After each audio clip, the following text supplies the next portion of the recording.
तो motion in a plane का अगला टॉपिक हम लोग पढ़ेंगे सर्कुलर मोशन। सर्कुलर मोशन भी मोशन इन अ प्लेन होता है। जैसे कोई बॉडी गोल गोल घूमती है, ठीक है, जैसे बोर्ड के ऊपर कोई चीज गोल घूम रही है, बोर्ड के प्लेन के ऊपर ही गोल घूम रही है, तो उसके दो कोऑर्डिनेट्स ही चेंज हो रहे हैं। उसका एक्स कोऑर्डिनेट चेंज हो रहा है और उसका वाई कोऑर्डिनेट भी चेंज हो रहा है, जैसे सर्कुलर मोशन।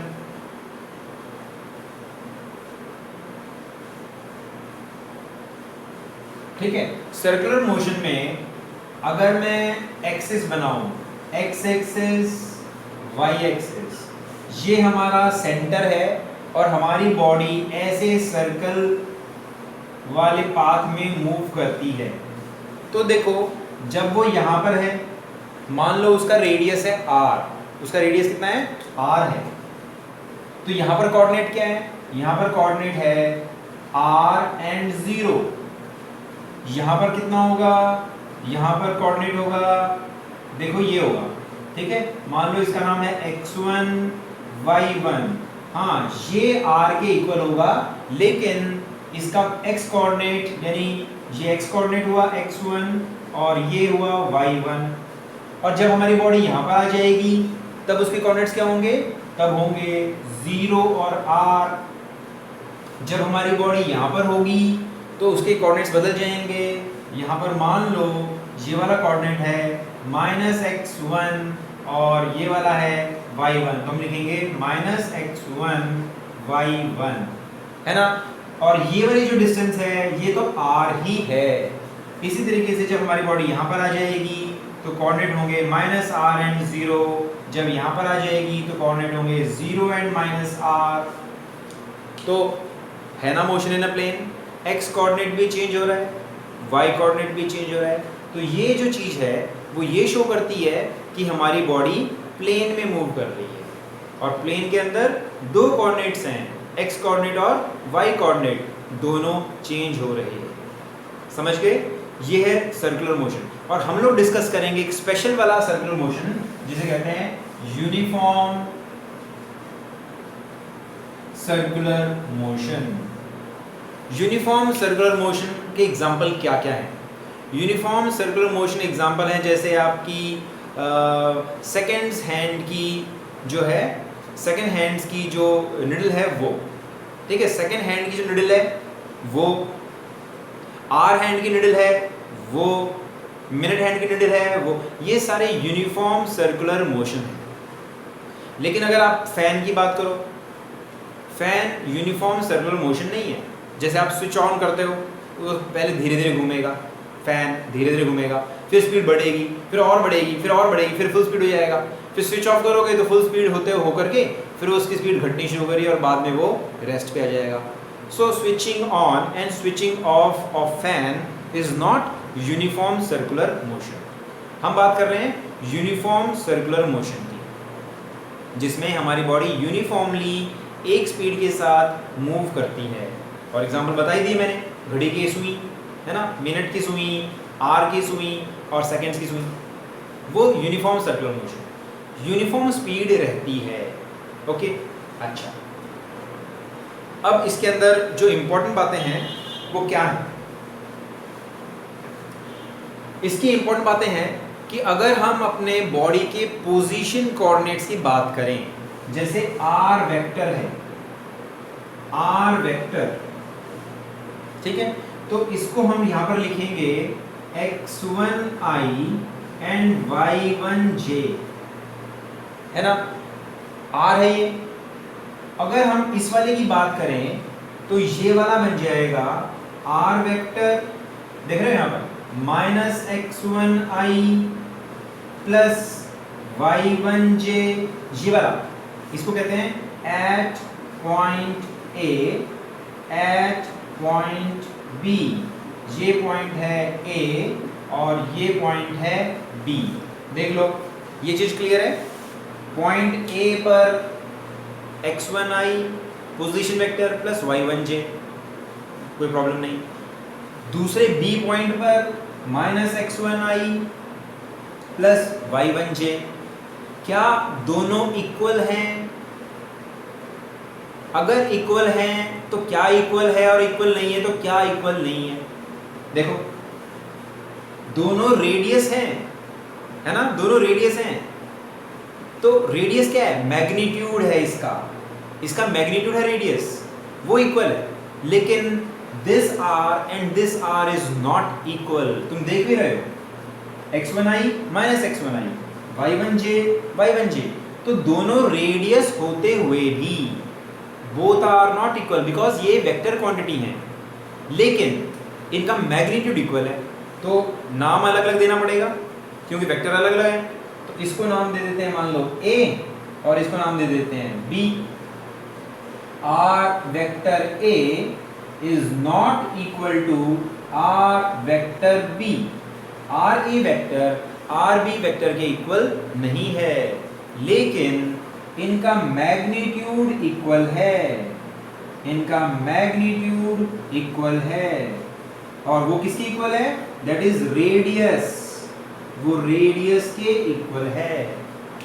समझ गए? अब इस चीज को मैं कैसे शो करूंगा, मैं हमेशा ऐसे वेक्टर्स बनाऊंगा और मैं उनको अलग अलग नाम दूंगा। जैसे मैंने एक सर्कल बनाया और मैंने इस पॉइंट पे इसको कहेंगे r1 और इस पॉइंट को कहेंगे r2। दोनों इक्वल नहीं है, वेक्टर के फॉर्म में तो इक्वल नहीं है, मैग्नीट्यूड में दोनों रेडियस हैं, है कि नहीं? बात समझ में आई? तो इससे क्या साबित हुआ कि हमारा रेडियस वेक्टर, ये रेडियस वेक्टर है, इस पॉइंट का पोजीशन वेक्टर रेडियस वेक्टर है, वो रेडियस वेक्टर चेंज होता जाता है, वेक्टर चेंज होता जाता है, वेक्टर का मैग्नीट्यूड चेंज नहीं होता। सेटिस्फाइड? ये बात बहुत इंपॉर्टेंट है, ये बात बहुत इंपॉर्टेंट है क्योंकि हम वेक्टर्स को यूज करके चल रहे हैं, हम लोग नॉर्मल बात नहीं कर रहे। पहले रेडियस वेक्टर इस तरफ है, बॉडी घूम गई इधर चला गया, तो पहले रेडियस वेक्टर की डायरेक्शन ये है, बाद में रेडियस वेक्टर की डायरेक्शन ये है, बाद में फिर ये हो जाएगी। ऐसे दो वेक्टर्स इक्वल थोड़ी ना है ना, दो अपोजिट वेक्टर्स हो गए, एक वेक्टर ऐसा भी हो सकता है, एक वेक्टर ऐसा भी हो सकता है, वो दोनों लेंथ में तो इक्वल हैं लेकिन डायरेक्शन में इक्वल नहीं है। और दो वेक्टर्स इक्वल कब कहलाते हैं, जब उनका magnitude as well as direction equal हो। समझ गए? मैग्नीट्यूड और डायरेक्शन दोनों का इक्वल होना जरूरी है, तब दोनों वेक्टर्स इक्वल होंगे। इसीलिए हमेशा मैं ऐसे दिखाऊंगा और यही सबसे बड़ा बच्चों को कंफ्यूजन बनता है कि इसको R1 कह दिया, इसको R2 कह दिया, क्यों कह दिया? ठीक है, समझ आई बात? अच्छा, ये बात तो क्लियर हुई कि R1 R2 अलग अलग वेक्टर्स हैं, दोनों का मैग्नीट्यूड इक्वल होने के बावजूद भी दोनों अलग अलग हैं, ठीक है ना, इसीलिए इनको अलग अलग नाम दिए। और हमारा अगर R1 ये है, R2 ये है, तो व्हाट इज दिस, इसको क्या कहेंगे, इसको क्या कहेंगे, इसको नाम क्या देंगे, इस चीज को इसको कहेंगे चेंज इन पोजीशन वेक्टर या डिस्प्लेसमेंट वेक्टर, ठीक है, डेल्टा आर, क्या नाम देंगे इसको, डेल्टा आर, डिस्प्लेसमेंट वेक्टर, है ना, पढ़ा रखा हम लोगों ने। सो दिस इज डिस्प्लेसमेंट वेक्टर, समझ गए? अब ट्रायंगल लॉ लगा करके देखें। ट्रायंगल लॉ कहता है टेल हेड, जो टेल हेड में जाते हैं उनको तो जोड़ दो और जो हेड में आते हैं उनको माइनस कर दो। तो देखो कौन कौन से डायरेक्टली ऐड हो रहे हैं। हम यहाँ से स्टार्ट करेंगे, टेल एंड हेड, तो इसका मतलब ये हुआ R1 vector plus delta R vector, vector होगा ये, is equal to R2 vector. Then what is delta R? Delta R is equal to R2 vector minus R1 vector। देख रहे हो कमाल की बात? तो दोनों रेडियस होते हुए भी उनका डिफरेंस कुछ ना कुछ है, and that is not zero. समझ गए? जैसे एग्जांपल ले सकते हैं, है ना, जैसे ये एग्जांपल ले लें, यहाँ पर एग्जांपल ले लेते हैं। व्हाट इज दिस, ये क्या होगा, what is this, what is this, delta R क्या होगा, कोऑर्डिनेट्स देखो x1 y1, तो RA RB, ठीक है ना, तो what is delta R, delta R vector होगा, क्या लिखेंगे हम इसको, टेल हेड, तो RA RB and delta R, तो यहाँ हम लिखेंगे delta R is equal to R B vector minus R A vector, और कोऑर्डिनेट्स के फॉर्म में लिख लो तो हम क्या मिलेगा, देखो हमें क्या मिलेगा, हमें मिलेगा minus x1i plus y1j minus this thing, minus ये वाली चीज x1i minus y1j। What is delta R? Delta R is equal to minus 2x1i। है कि नहीं? सरप्राइजिंग बात, सरप्राइजिंग बात है कि नहीं है भाई? दोनों तो रेडियस है ना, दोनों रेडियस हैं, लेकिन डायरेक्शन होने की वजह से दोनों का डिफरेंस वेक्टर के फॉर्म में कुछ ना कुछ आ रहा है। So this is change in position, समझ रहे हो? This is displacement vector. आई बात में, this is the most important thing जो आप लोगों को समझनी है। इसीलिए कंफ्यूजन नहीं होना चाहिए कि R1 R2 इक्वल होने हैं। R1 and R2 are different because their directions are different। समझ गए? क्लियर हुई बात? ऐसे इसके ऊपर भी क्वेश्चंस आ जाते हैं, ठीक है? क्लियर हुई बात? अच्छा, याद रखो हम सर्कुलर मोशन की बात कर रहे हैं, सर्कल की बात कर रहे हैं। तो यहाँ हमने देखा डिस्प्लेसमेंट वेक्टर और उसका कुछ ना कुछ रिजल्ट आता है। अब दूसरी बात करते हैं, अब हम वेलोसिटी की बात करते हैं कि वेलोसिटी सर्कुलर मोशन में क्या है।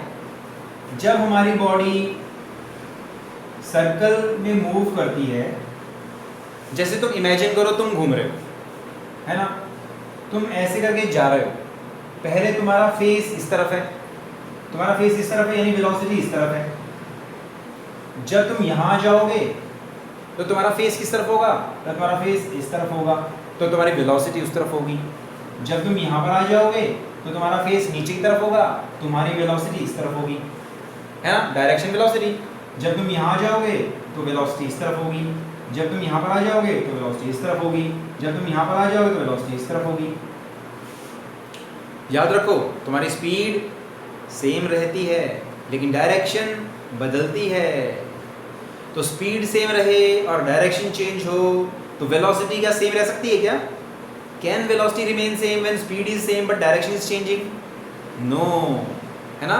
वेलोसिटी दो चीजों से मिलके बनी है, स्पीड एंड डायरेक्शन। इसीलिए या तो स्पीड चेंज हो तो वेलोसिटी चेंज होगी, या डायरेक्शन चेंज हो तो वेलोसिटी चेंज होगी, और स्पीड भी चेंज हो डायरेक्शन भी चेंज हो तो भी वेलोसिटी चेंज होगी। ये कौन सा केस पढ़ रहे हैं हम लोग? इसमें क्या चीज़ चेंज हो रही है? क्या इसमें स्पीड चेंज हो रही है? नहीं, क्योंकि हम पढ़ रहे हैं यूनिफॉर्म सर्कुलर मोशन। तो चेंज क्या हो रही है? डायरेक्शन। तो speed is same but direction is changing, इसलिए circular motion is accelerated motion. Circular motion is accelerated motion. ये बात भी थोड़ी सी हजम करना मुश्किल हो जाती है कि एक्सेलरेशन का मतलब तो हम यही जानते हैं ना कि स्पीड का बढ़ना, स्पीड का घटना, है ना, लेकिन हम एक्सेलरेशन को कभी भी डायरेक्शन से जोड़ते ही नहीं है। लेकिन फिजिक्स में हम लोग इस बात को समझेंगे कि एक्सेलरेशन वेक्टर क्वांटिटी वो वेलोसिटी में चेंज होने से पैदा होती है। और वेलोसिटी में चेंज क्या क्या हो सकता है? स्पीड चेंज हो सकती है तब एक्सेलरेशन होगी, डायरेक्शन चेंज हो सकती है तो भी एक्सेलरेशन होगी, और दोनों चेंज हो तो भी एक्सेलरेशन होगी। समझ गए? तो यहाँ पर हम क्या देख रहे हैं? यूनिफॉर्म सर्कुलर मोशन में the speed is remaining same but direction is changing at every instant. इसीलिए circular motion is accelerated motion. कई बार कॉन्सेप्चुअल क्वेश्चन में पूछ लेते हैं कि किसी बॉडी की स्पीड चेंज नहीं हो रही है, क्या तब भी वो एक्सेलरेटेड मोशन हो सकता है? हाँ, हो भी सकता है और नहीं भी हो सकता। स्पीड सेम है तब एक्सेलरेशन कब हो सकती है? जब उसकी डायरेक्शन चेंज हो रही है। कब नहीं हो सकता? जब उसकी डायरेक्शन सेम रहे, सेम स्पीड के साथ सेम डायरेक्शन चलता रहेगा तो उसकी एक्सेलरेशन जीरो हो। तो ये क्लासिकल एग्जाम्पल है, ठीक है, ये बहुत इंपॉर्टेंट एग्जाम्पल है ऐसे केसेस का जहाँ पर स्पीड चेंज नहीं हो रही लेकिन डायरेक्शन चेंज होने की वजह से एक्सेलरेशन होती है। तो एक important result, circular motion is accelerated motion. अगर एक्सेलरेटेड है तो इसका मतलब क्या है? इसका मतलब वेलोसिटी में चेंज आना चाहिए ना। तो अब वेलोसिटी में चेंज निकालते हैं और फिर देखेंगे एक्सेलरेशन कैसे है। चलो पहले एक एग्जांपल लेते हैं, उसकी हेल्प से समझेंगे कि वेलोसिटी में चेंज कैसे हो सकता है। मान लो एग्जांपल लेते हैं कि मान लो आप 5 मीटर पर सेकेंड की स्पीड के साथ आप चल रहे थे अलोंग एक्स एक्सिस, ठीक है, और तुरंत आपने अपनी डायरेक्शन चेंज कर ली और आप चलने लग गए 5 मीटर पर सेकेंड नॉर्थ की तरफ, ठीक है। कितने टाइम में? मान लो 1 सेकेंड बाद, after 1 second you begin to move with 5 meter per second along y axis, ठीक है। then find the acceleration, find the acceleration। इस क्वेश्चन को करने से हमें सर्कुलर मोशन वाली वो बात समझ में आएगी। तो आप ऐसे चल रहे थे, फिर आप ऐसे चलने लग गए 5 मीटर पर सेकेंड स्पीड के साथ, आपकी स्पीड चेंज नहीं हुई। चेंज क्या हो रही है? डायरेक्शन चेंज हो रही है। समझ गए? स्पीड चेंज नहीं हो रही, डायरेक्शन चेंज हो रही। एक्सक्यूज मी, ठीक है। तो अगर हम इसको वेक्टर के फॉर्म में करना चाहते हैं तो इन्हें टेल टू टेल मिलानी पड़ेगी। तो टेल टू टेल मिलाओ, ये मिला दी टेल टू टेल, है ना। वेक्टर को उसके पैरेलल डिस्प्लेस कर सकते हैं 5 मीटर पर second, and this is what is this, यहां से, ठीक है, this is what, this is delta we, change in velocity, this is change in velocity. तो व्हाट इज डेल्टा वी? मान लो इसका हम कहते हैं v1, इसको कहते हैं v2। तो v1 क्या है? v1 है 5 along x axis यानी 5i, and what is v2? v2 is 5j। समझ गए? सबसे इंपॉर्टेंट बात, v1 is 5i क्योंकि तुम x एक्सिस की तरफ जा रहे थे, and v2 is 5j because तुम y एक्सिस की तरफ जा रहे हो। then what is delta v? Delta v क्या है? देखो डेल्टा v क्या होगा, ट्रायंगल लगाते हैं, टेल हेड, तो v1 plus delta v is v2, so delta v is v2 vector minus v1 vector, है ना। तो क्या हुआ? This is what, 5j minus 5i delta v। Surprising बात क्या है? सरप्राइजिंग बात ये है कि डायरेक्शन होने की वजह से वेलोसिटी में चेंज जीरो नहीं आया। ठीक है बेटा, बिल्कुल बढ़िया, समझ रहे हो। डायरेक्शन चेंज होने से वेलोसिटी में चेंज नहीं आ रहा, लेकिन फिर भी चेंज इन वेलोसिटी आ रही है। Change in velocity is not zero, है ना। ये बहुत अच्छा क्वेश्चन है। तो then what is acceleration? Acceleration is change in velocity by change in time, ठीक है, ये एक्सेलरेशन आ जाएगी। लेकिन एक्सेलरेशन मैग्नीट्यूड क्या होगा? एक्सेलरेशन मैग्नीट्यूड होगा चेंज इन वेलोसिटी का magnitude divide by time. What is the magnitude? इसका मैग्नीट्यूड कितना होगा? That will be under root 5 square plus 5 square, 25 plus 25 50, so that is 50, so that is what, 5 root 2, and what is time? Time is what, 1 second. So this is acceleration। समझ गए? इस question से क्या हम साबित करना चाहते हैं? इस क्वेश्चन में हम साबित करना चाहते हैं कि हमारी स्पीड चेंज नहीं हुई, हमारी डायरेक्शन चेंज हुई और उसकी वजह से एक्सेलरेशन पैदा होती है ना। ये है एक इम्पॉर्टेंट सरप्राइजिंग बात जो कॉमन सेंस से हट करके है। कॉमन सेंस नहीं कहता ये बात, है ना। कॉमन सेंस तो कहता है भाई 5 की स्पीड से इधर जा रहे थे, 5 की स्पीड से इधर चलने लगे, then what is the change in speed? Zero. लेकिन डायरेक्शन का अगर ध्यान रखा जाए तो चेंज इन स्पीड आती है, बल्कि चेंज इन वेलोसिटी आती है और एक्सेलरेशन भी प्रोड्यूस होती है। इसका मतलब क्या हुआ कि डायरेक्शन चेंज होने से एक्सेलरेशन आ सकती है और वो आई है, स्पीड में चेंज नहीं हुआ। speed is 5, but because direction is changing, there is some acceleration, and that is 5√2 meter per second square. समझ गए है ना? नॉन इंट्यूटिव, बिल्कुल ऐसी बात जो हम नॉर्मली सोच भी नहीं सकते ऐसा हो सकता है, और वेक्टर्स को यूज़ करके करते हैं, तो ये चीज़ नेचुरली निकल के आ रही है कि डायरेक्शन चेंज होने से वेलोसिटी चेंज होती है। इसीलिए वेलोसिटी की डायरेक्शन को हम अलग अलग दिखाएंगे। अब अपने सर्कुलर मोशन वाले टॉपिक पे आते हैं।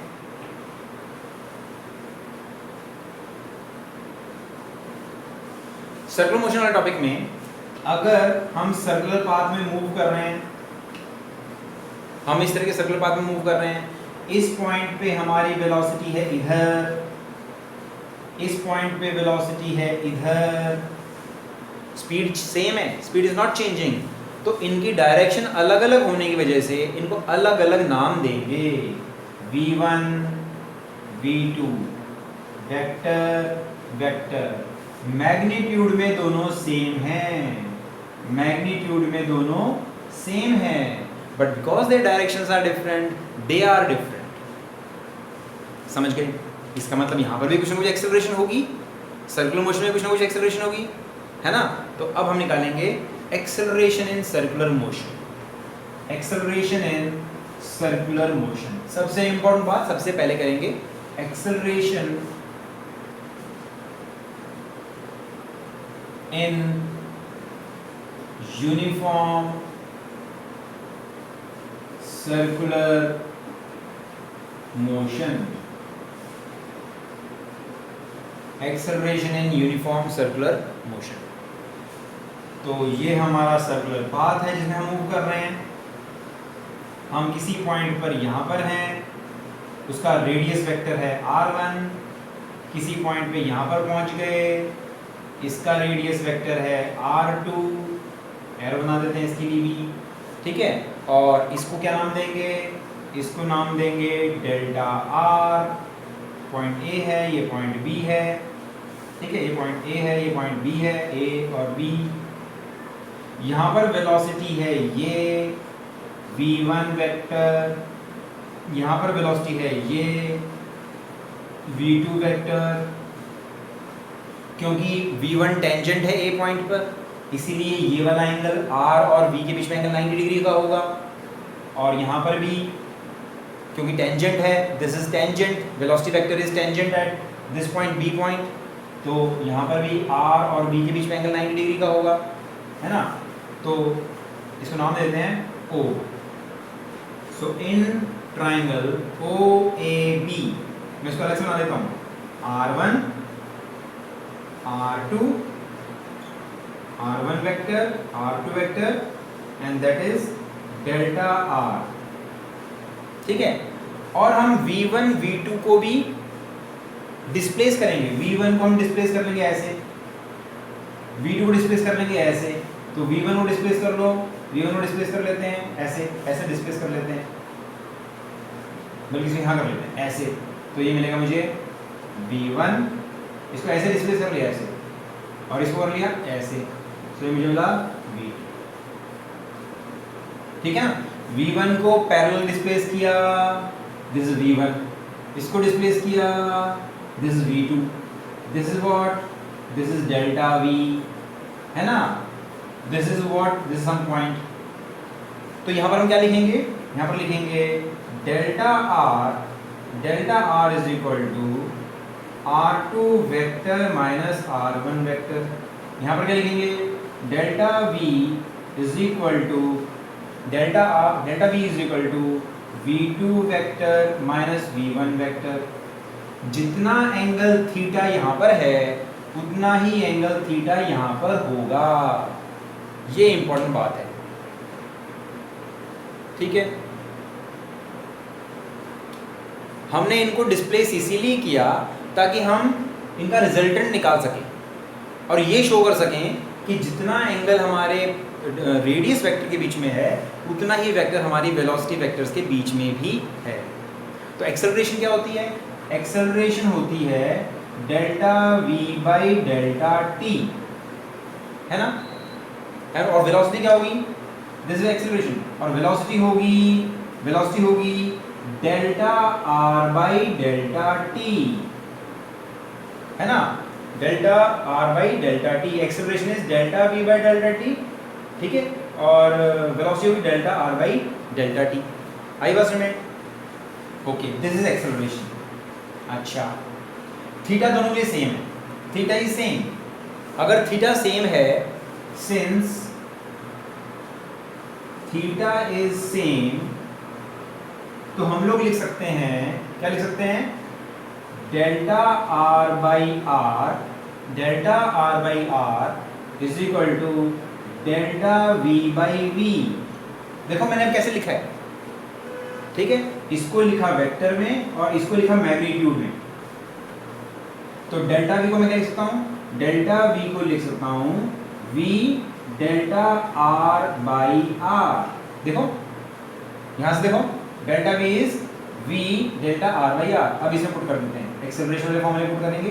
तो एक्सेलरेशन इज डेल्टा वी कीजिएंगे ये, सो क्या लिखेंगे, V delta R by R and delta T.